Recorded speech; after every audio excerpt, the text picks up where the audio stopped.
land of southern Ontario is heavily developed by industry, by agriculture, and by urban development. Some estimates say that less than 2% is left of the old-growth forests that once covered the region. This is a common situation around most major population centers, unfortunately. But this doesn't mean there isn't a lot of bird life to explore in these areas.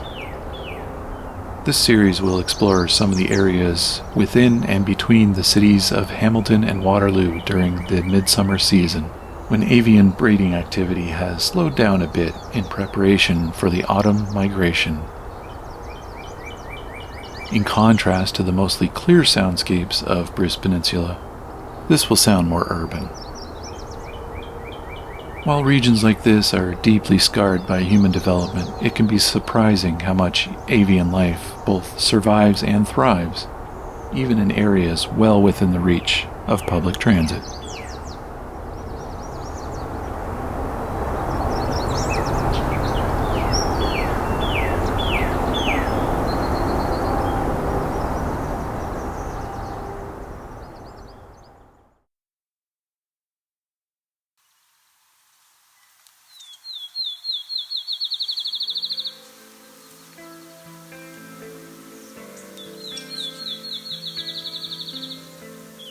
The field sparrow has a very lively song.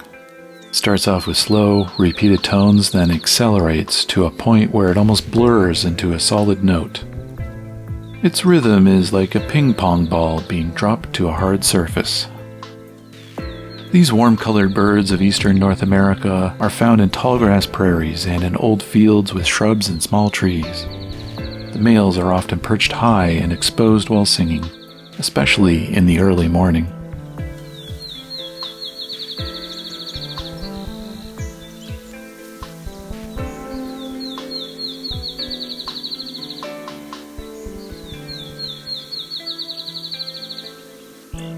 Today I'm birding the Dundas Valley in the city of Hamilton on the west end of Lake Ontario.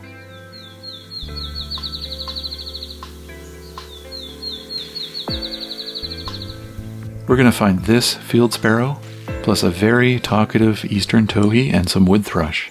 My name is Rob, and this is Songbirding.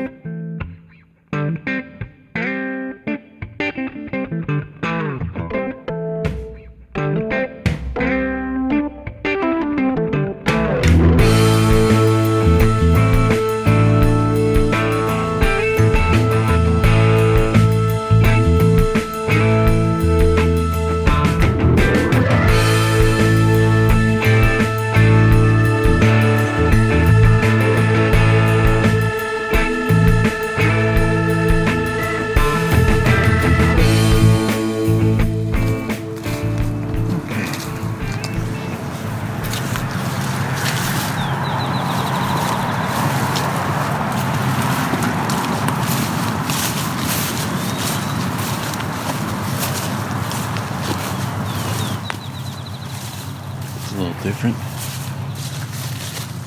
We're at McMaster Forest, Hamilton, Ontario. Much further south than the previous recordings.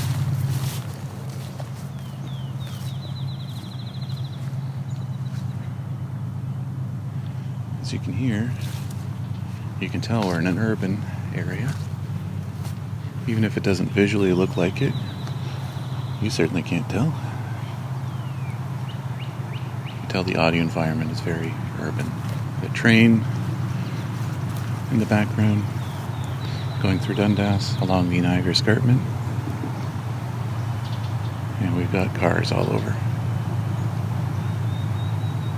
Even though we are much further south, we're still along the Niagara Escarpment. In this case, we're in the valley. We're in the Dundas Valley.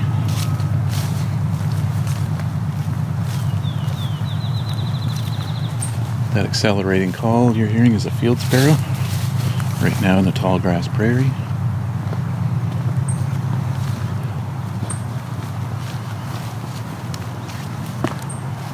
And we got a sparrow ticking at us, probably a field sparrow. place is loaded with field sparrows.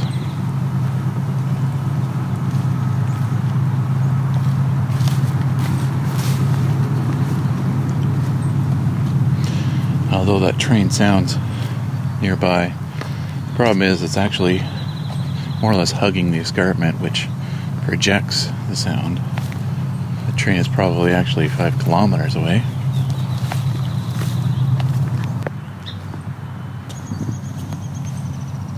It's a downy woodpecker.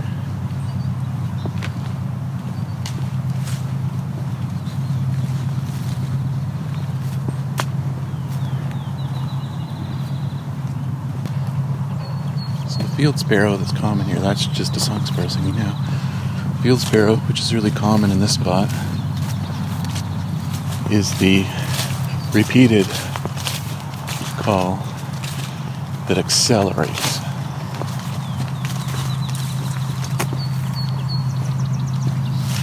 Not that one, that one's song sparrow. That one's more of a song. So field sparrow is just a repeated single note going faster and faster. Accelerating behaviors, more or less diagnostic. It will tell you that you've got field sparrow, especially when you're out in the field like this. So there's a chipping sparrow.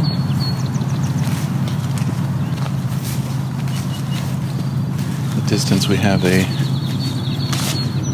eastern towhee making an odd variation on its call. Looking at a downy woodpecker spending some time on an ash tree that has been ravaged by the ash borer. It's picking the bark apart. Now there's a hairy woodpecker here too. There's also more airplanes here, so this is, you can now hear some airplanes.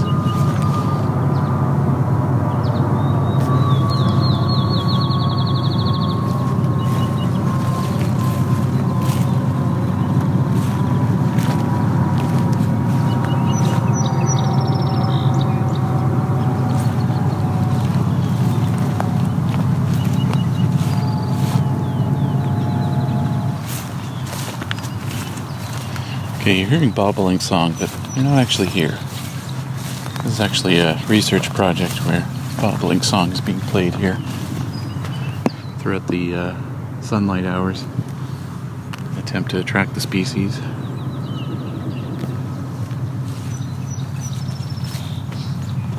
It's a slight cheat to get our bobbling sound.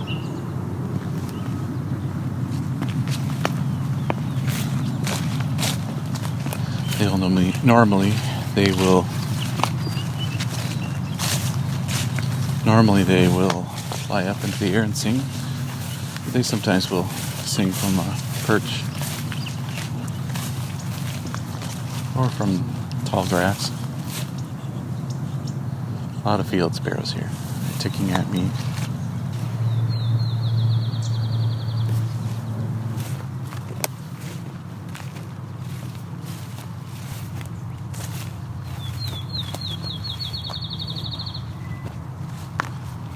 Field sparrow, very loud.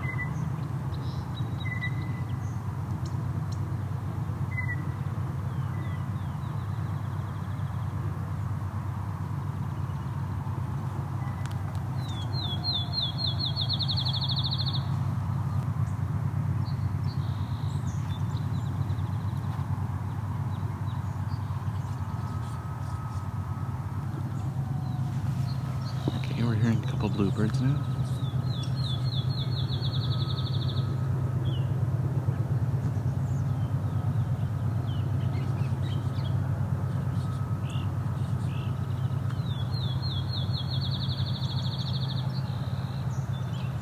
Appears to be some fledgling song sparrows in an argument. Not sure where the bluebirds are that I heard.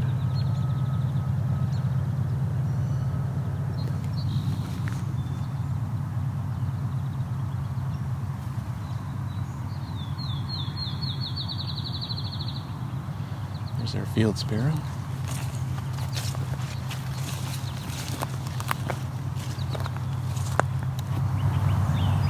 Okay, our Field sparrow is flushed out of a nest. Don't want to bug them too much, so I'm going to take a quick look. We're seeing they have 3 eggs. So, not very ambitious, this field sparrow nest. You usually have 4 or 5. However, it's getting later in the season. It's getting hotter. This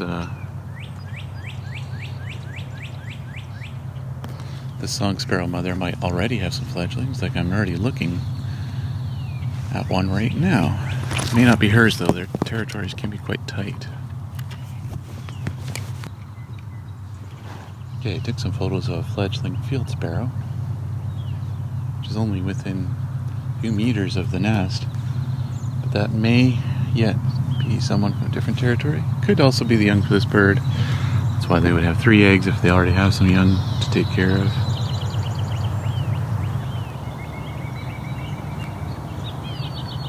May have heard in the distance a pileated woodpecker there.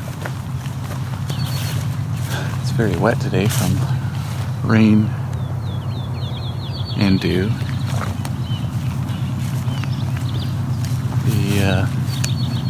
This will make the tick situation better. This area ticks are quite prominent. Up in Bruce County I wouldn't have to worry about it. Okay, I'm also looking at, looks to be a fledgling indigo bunting. Very light brown bird. A little bit of streaking on it and the chest. Otherwise just kind of buffy brown with some darker wings. Larger than a regular sparrow.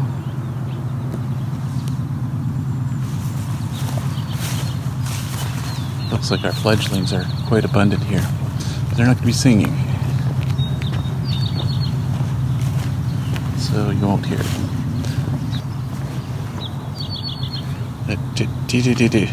That's our eastern towhee. It's the abbreviated drink your tea as just drink tea.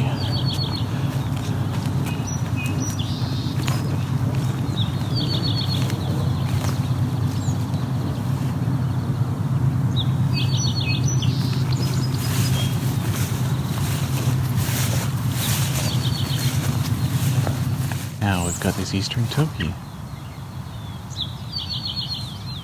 doing the abbreviated drink tea.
Towhee's right above us.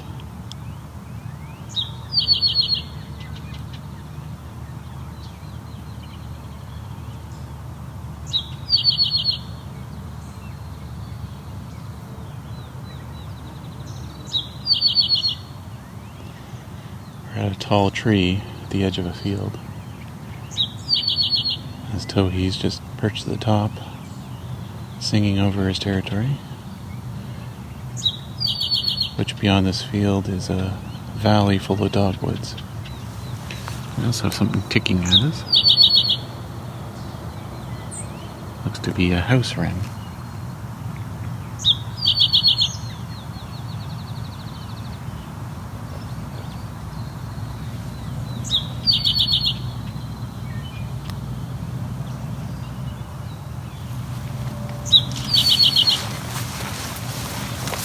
In the distance, you can hear a wood thrush.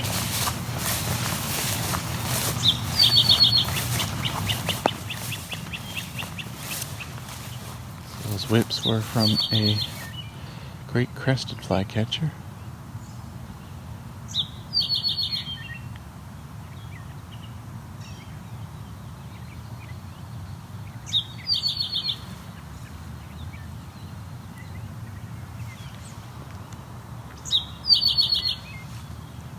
I was wondering, is it great crested flycatcher or is it great crested flycatcher?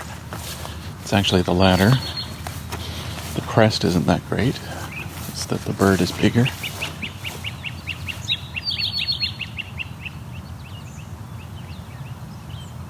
That again's the call from the great crested flycatcher. It's a big bird for a flycatcher.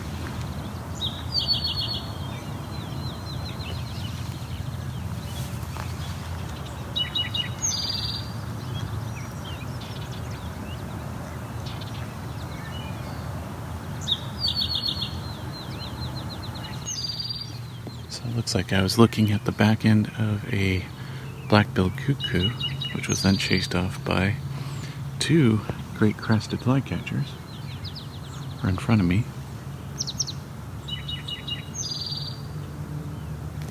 And our eastern towhee has changed songs. There's something that's actually closer to the spotted towhee song, but this is not a spotted towhee.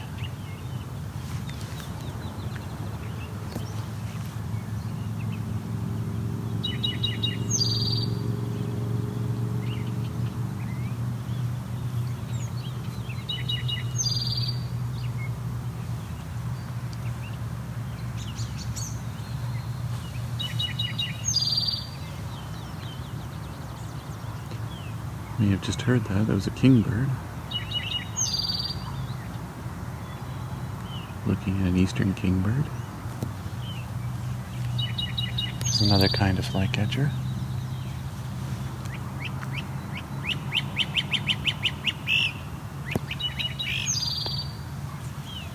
That was the great crested flycatcher.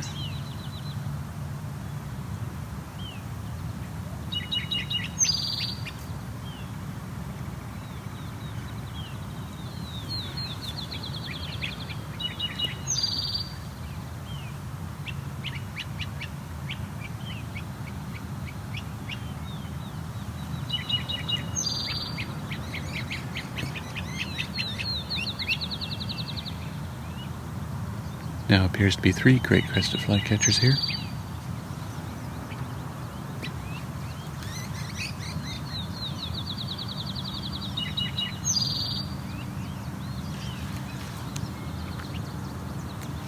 Now looking at a ruby-throated hummingbird perching in a dead branch. The top of an apple tree with a dead branch. At the very edge, tiny little ruby-throated hummingbird.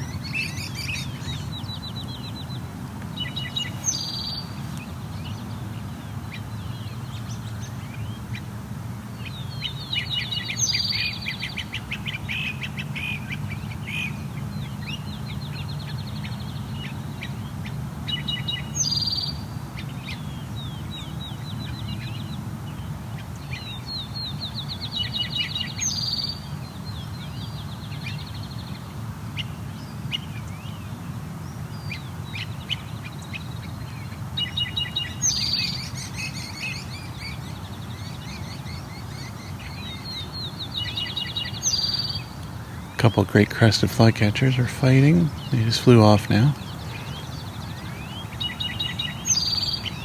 It's the third one here.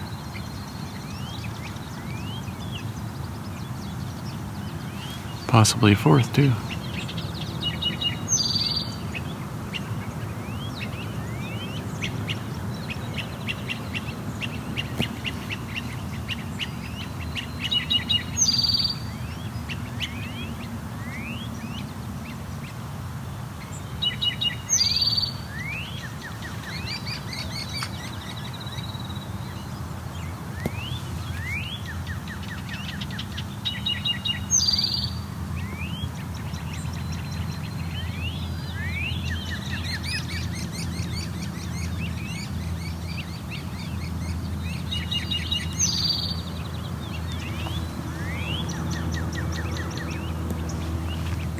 We're also hearing 2 northern cardinals.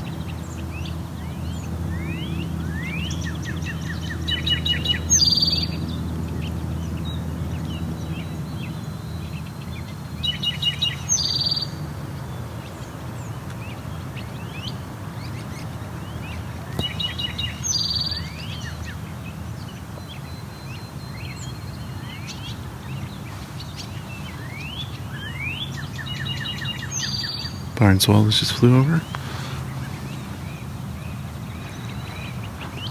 Eastern cottontail just ran by.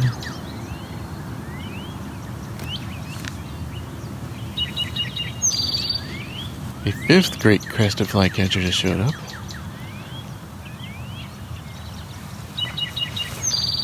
And move on from this spot.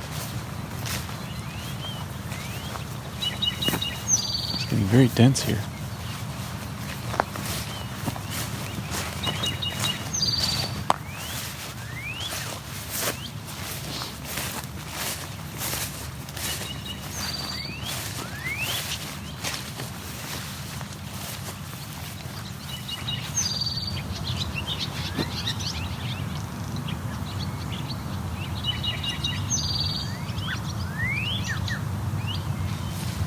That was barn swallow flying over.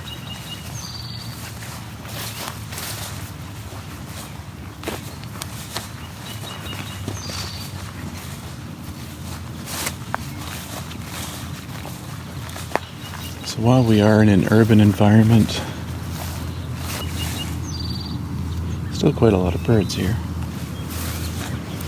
By urban, I mean within a certain range of urban areas. This is a natural area, but acoustically, it's urban, and it's deeply affected by the amount of people living around here.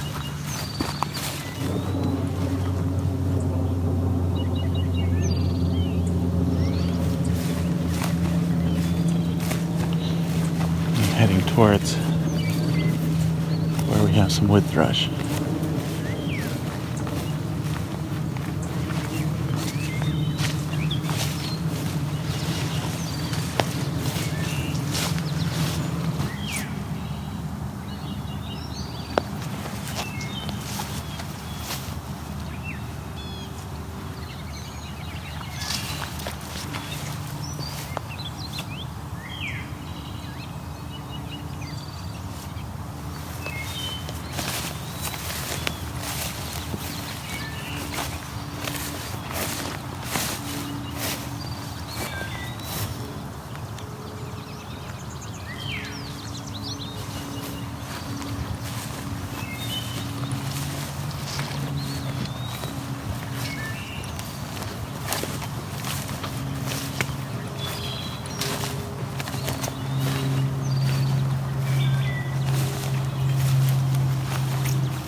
Eastern wood pooey in the distance.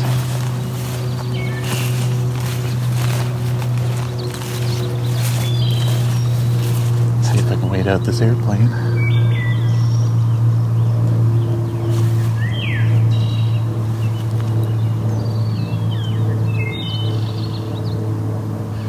I'm recording up north, the Bruce Peninsula. While there was lots of planes, they were generally much higher in the air. So I'd never have to stop and wait for something like that.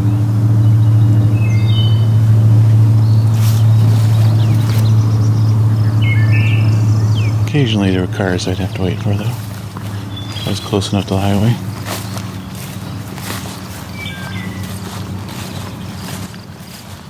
So we've crossed the field. We're going to come into a forested ravine system full of American basswood, hemlock, some maples, some now dead ash. It's a very dense canopy. Very dark. should be able to hear how different the acoustics are.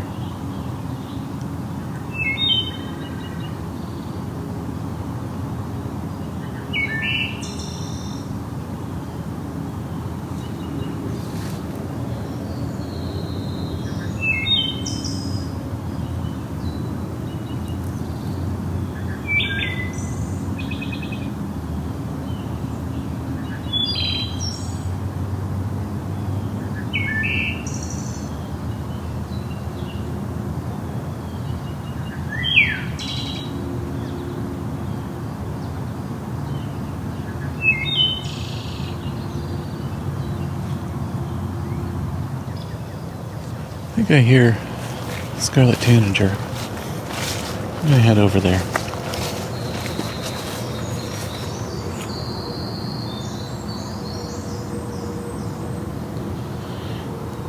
That's a winter wren, and it is not so common down here. This is the second year I've observed winter wren in this space. Over the course of about 6 years, only 2 of those years, the last 2 years, I've even had winter wren.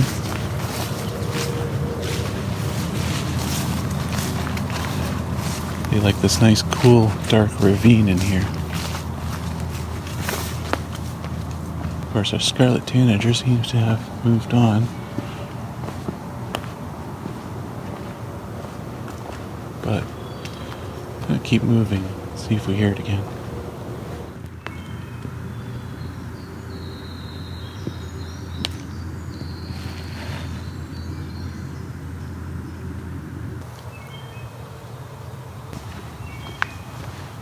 Getting a little late in the season, possibly, to be hearing scarlet tanager. Going to give it a try.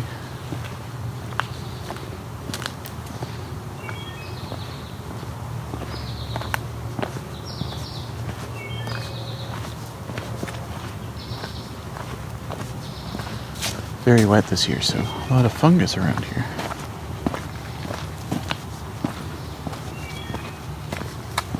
A lot of fungus that's already been nibbled by various animals.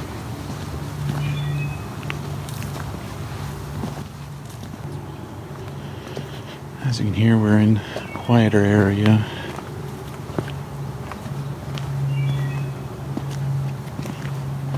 Just above the ravine. Skirting the edge of it.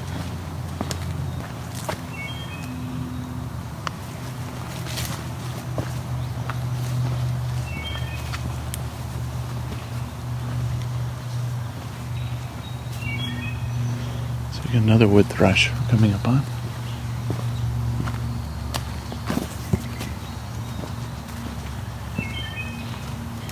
This one's in a much quieter situation.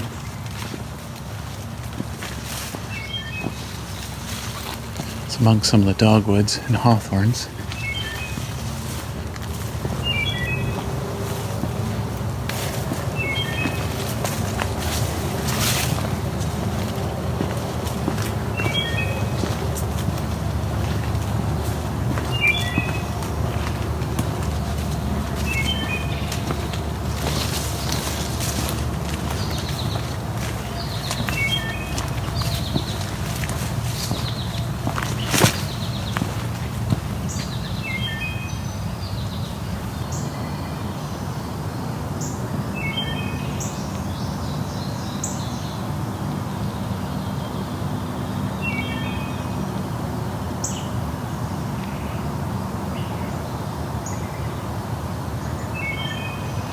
This thrush is a bit easier to identify, as it has very short phrases, melodic phrases.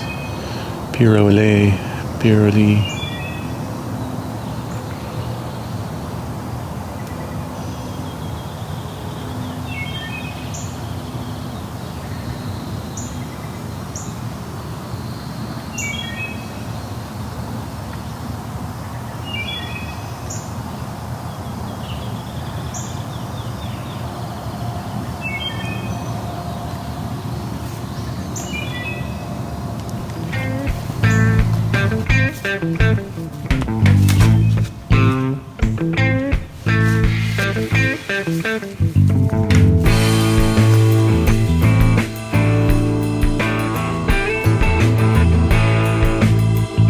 Songbirding Midsummer was recorded, engineered, narrated, and created by me, Rob Porter, with Creative Commons music from Kevin MacLeod and Creative Commons soundscapes from the Hamilton Naturalist Club. You can learn more at songbirding.com.